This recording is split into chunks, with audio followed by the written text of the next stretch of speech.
Welcome to the final clue of our Winter Mystery 2022. Clue number 6. Make sure to consult your fabric key before you start cutting so that you're cutting from the correct fabric pieces. From color number 3, cut 5 strips that are 2.5 inches by the width of fabric. From those 5 strips, you're going to want to cut 20 rectangles that are 2.5 by 8.5.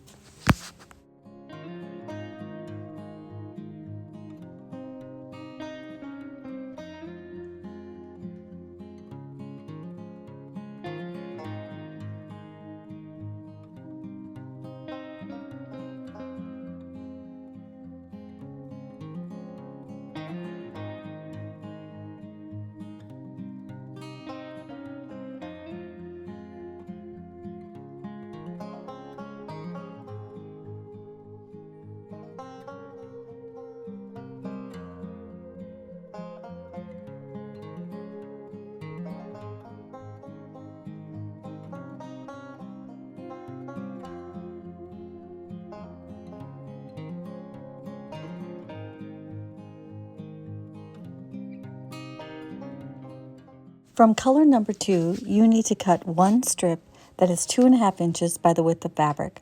From that strip, you will cut 5 squares that are 2.5 inches by 2.5 inches.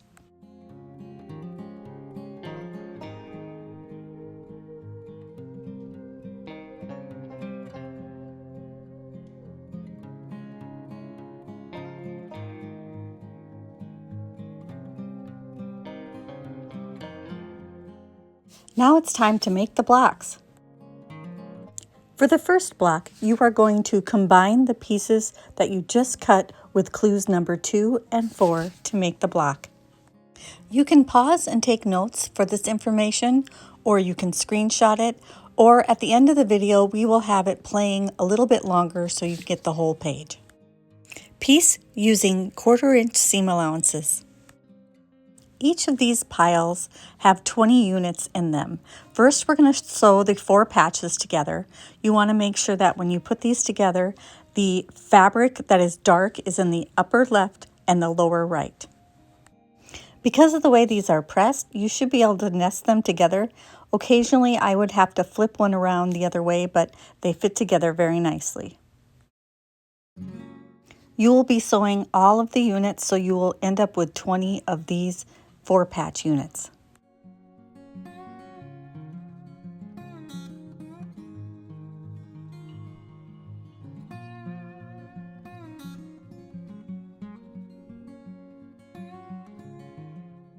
For the next part, we are sewing the 4 patch unit to the half square triangle unit. You want to make sure that these are turned the correct way so that you don't have to get the seam ripper out.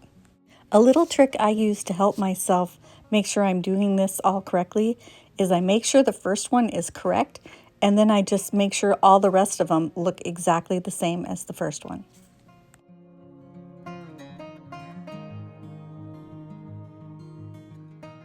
Now it's time to press. Press away from the 4 patch unit.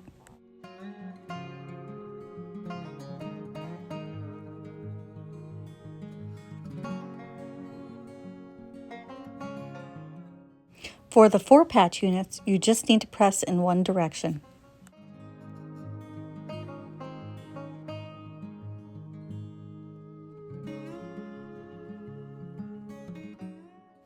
Now it's time to sew these units together.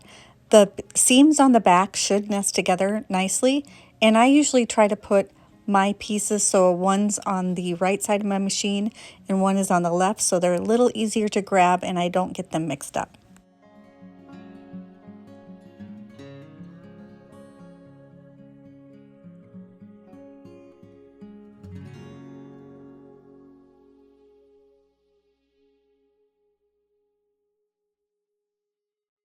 Now it's time to press these units. You should have 20 blocks.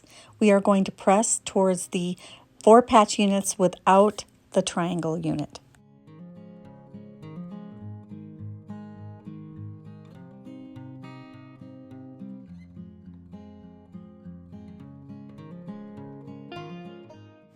Now it's time to add the sashing between these blocks.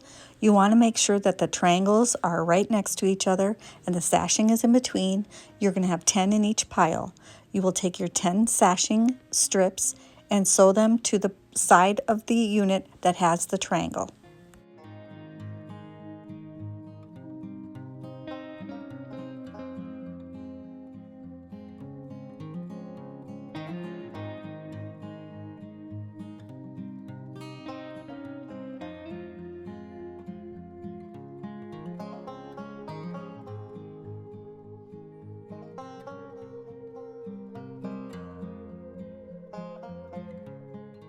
Now it's time to sew the unit to the other side of the sashing. Make sure that the triangles are next to each other.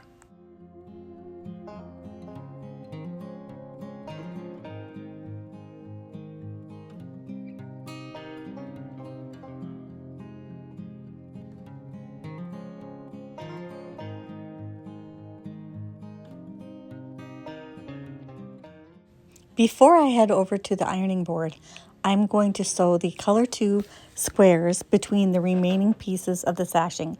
You will have 5 of these units.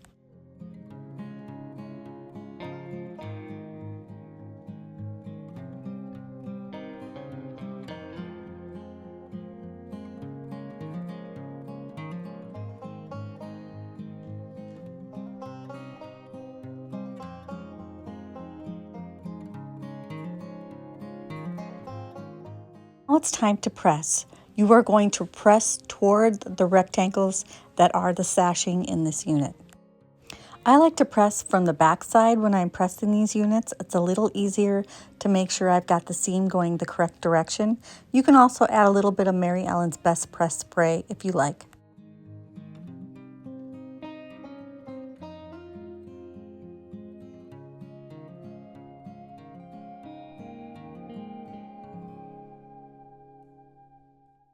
Now it's time to sew all the sections together. You are making 5 blocks.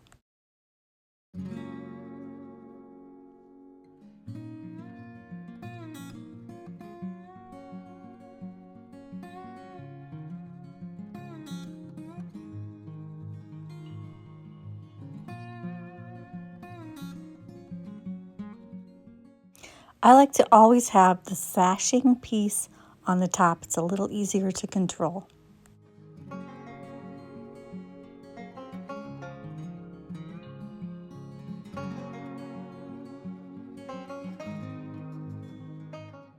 Once you are done piecing the blocks, it's time to press. You will press towards the middle. These blocks should measure 18.5 inches by 18.5 inches, and you will have 5 of them. Now it's time to make the other block. You are going to piece the units from steps 1, 3, and 5 together to make 4 blocks. This block basically has 3 rows to it. The top and bottom row are exactly the same, so we are only making 2 rows. When sewing this top row together, you want to make sure that you are always sewing a 9-patch unit to the background part of the quarter square triangle. You are making 8 of this top row unit.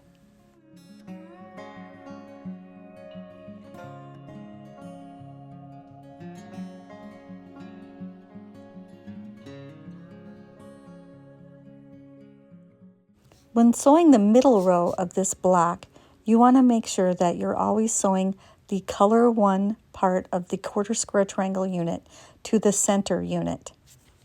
You are making 4 of the center row.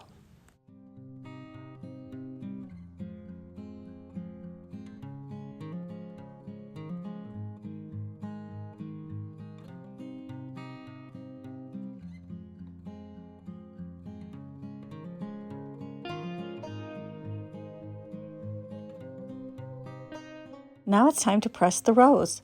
You are going to press toward the 9-patch units for the top and bottom row, and for the center row, you are going to press towards the center.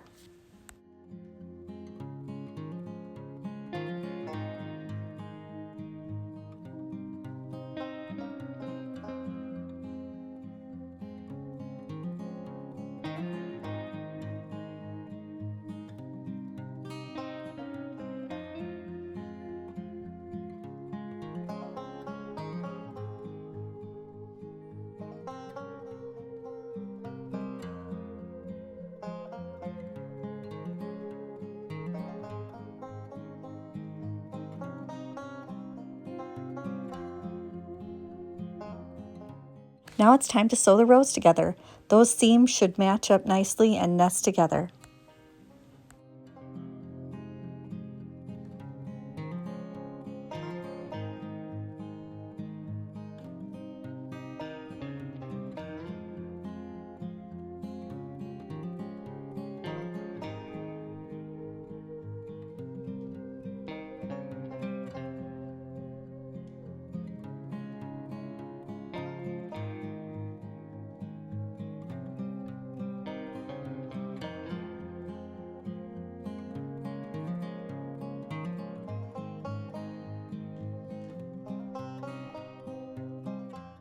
Now it's time to press. You are going to press away from the center row, and I had to use a little bit of Mary Ellen's Best Press Spray to help my seams lay as flat as possible.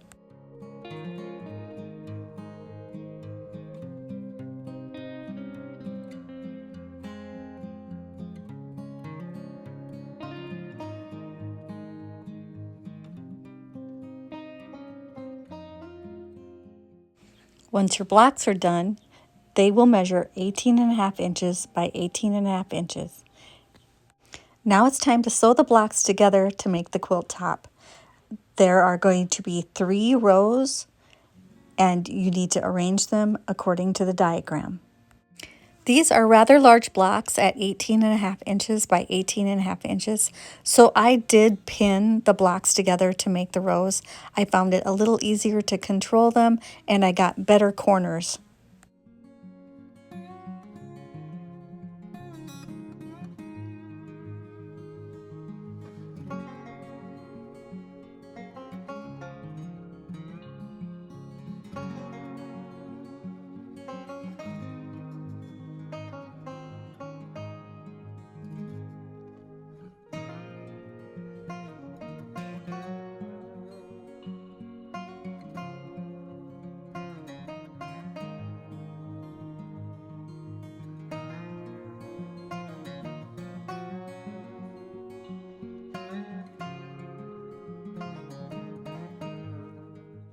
You want to make sure to press your rows before you sew them together, and I just picked one of the blocks and always pressed away from that block. I pinned the rows together before I sewed them. I wanted to make sure that all my corners were lined up properly and it would be easier to handle.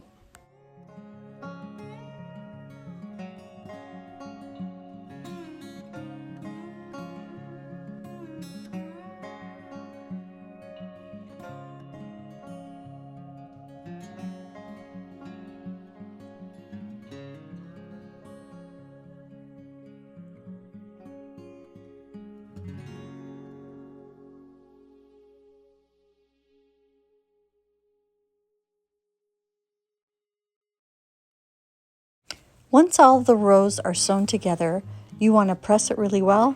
I pressed mine from the front. You could press it from the front or the back. I love how my quilt top turned out. I really like that swirly bookbinding look fabric that's in the quarter square triangles and in the 4-patch units. This one was a lot of fun for me to make. I loved it. But I think I want to add a little bit of a border to mine. So I'm going to use my leftover fabric. I'm going to cut some pieces for the border. I think mine are 3.5 inches. And then I'm also going to take some time to cut my binding. My binding I cut at 2.5 inches. And then I'm going to sew those end to end, get them ready to put on the quilt. When I press my border and binding pieces, I like to press my seams open so that they lay a little bit flatter. To get the best results when adding a border to the quilt, you want to measure the quilt top and then cut 2 of your border lengths that measurement. Then you want to pin them on to the quilt top. You want to pin it on each end and then in the middle, and then kind of work away, making sure that all the fabric fits on there nicely. And then when you're sewing the border onto the quilt top, you're going to be using a 1/4 inch seam allowance. You want to press your border strip before doing the next set of measurements, and I usually press towards the border fabric. Once you have the first 2 borders sewn onto opposite sides, then it's time to measure the quilt top again with those border pieces and then cut 2 more border sections, whatever measurement that is. And then again, you want to pin carefully and you want to sew it on with your 1/4 inch seam allowance. Once that last border is added on, you want to press towards the border fabric and then you want to layer it with your batting and your backing and quilt it. I quilted mine with an overall loop design and I used minky on the back to make it extra cuddly. And here is my finished quilt, all done, bound and everything. I love the way it turned out. I can't wait to use it at home and I hope you've enjoyed the mystery quilt. Here is another color variation of this quilt top. I did this one with purples, and then I had some leftover fabric that instead of buying another piece of fabric, I pieced the backing with my leftovers and just one other fabric. Thank you for being a part of our Winter 2022 quilt. We hope you'll post photos on Facebook of how your quilt turned out. We'd love to see them. We hope that you will hit that like button, make a comment, share with your quilting friends, and subscribe. Thanks for watching and happy quilting!